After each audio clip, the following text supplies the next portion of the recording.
écoutez Radio J, il est 6h20.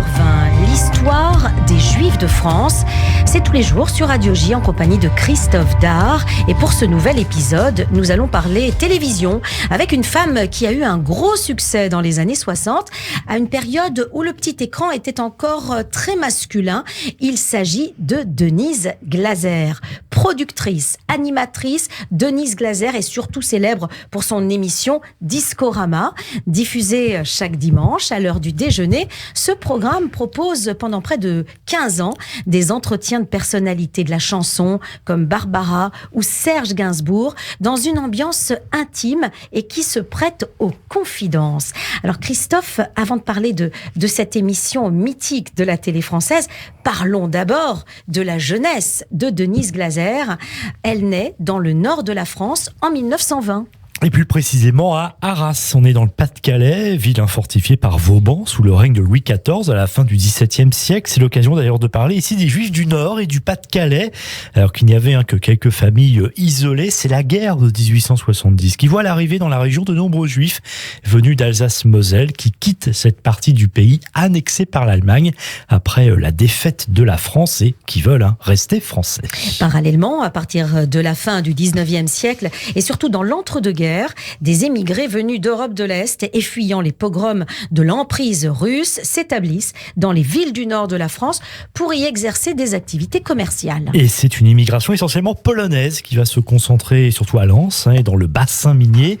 À la veille de la Seconde Guerre mondiale, sur les 991 juifs recensés à Lens, au moins 68% viennent de Pologne, seulement 5% sont nés en France. En 1939, près de 4000 juifs vivent dans le nord et le Pas-de-Calais.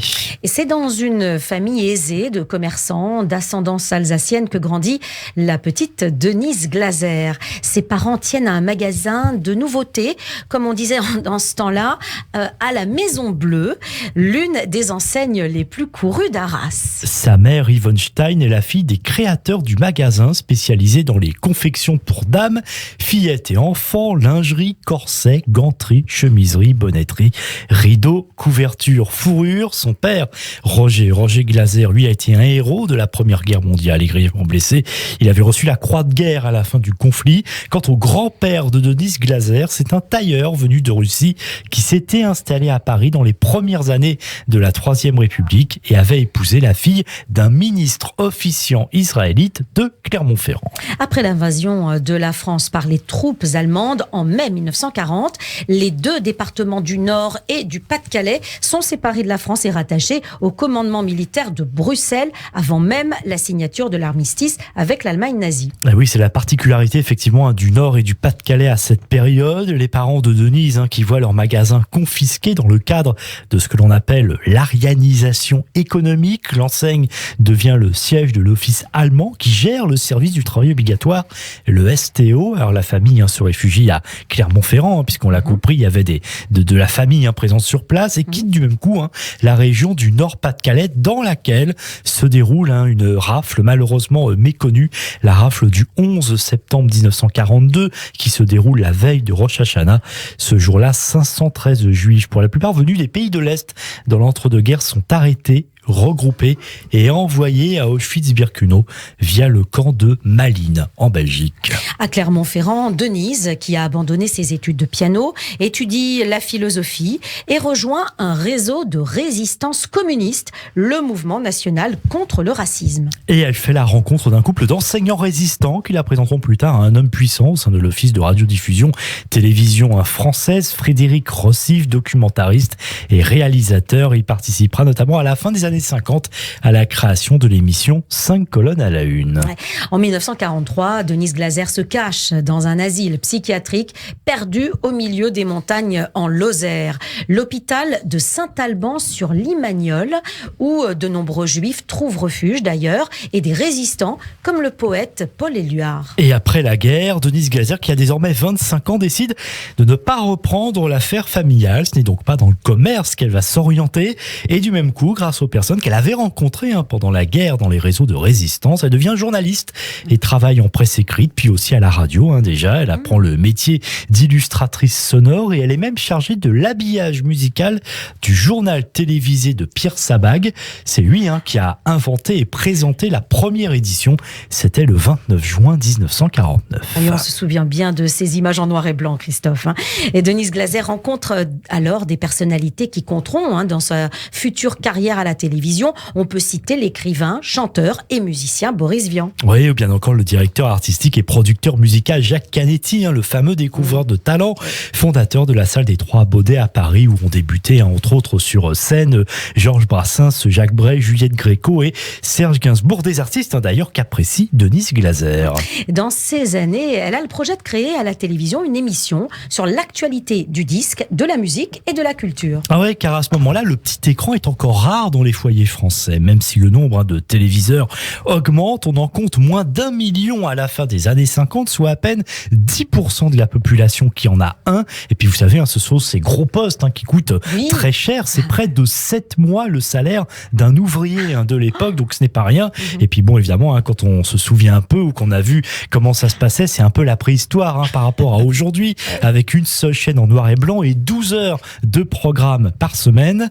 Mais la télévision apparaît très vite et rapidement comme l'avenir. Donc il faut des journalistes, donc il faut des animateurs et des concepts. Et après 3 ans d'attente, le concept de Denise Glaser est donc retenu par le directeur de la radiodiffusion télévision française, Jean Darcy.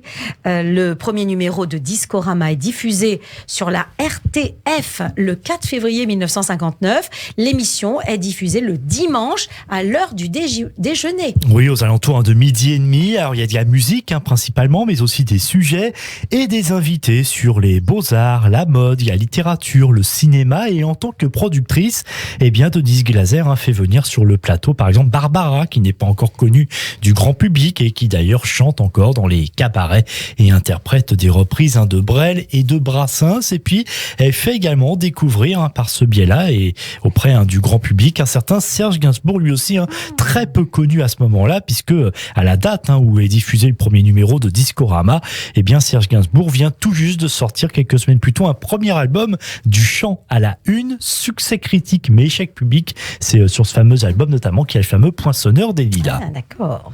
Mais la télévision est un milieu presque exclusivement masculin, et bien qu'elle soit la créatrice et la productrice de Discorama, Denise Glaser ne présente pas l'émission. Oui, exactement. Si vous voyez les premiers numéros, les premiers numéros, elle n'est pas là. Ce sont des hommes qui l'animent.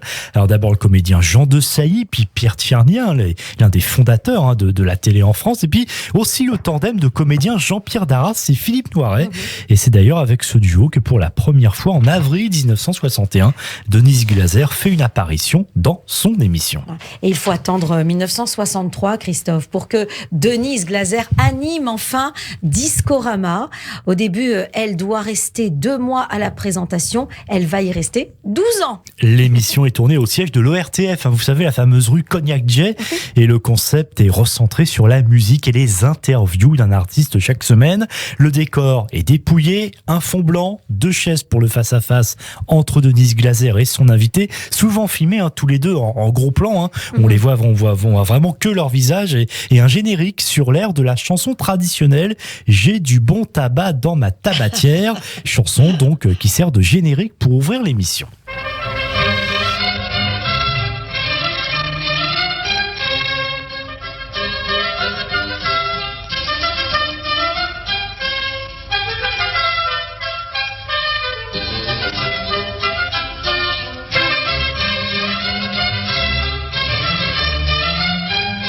Un générique d'une incroyable modernité.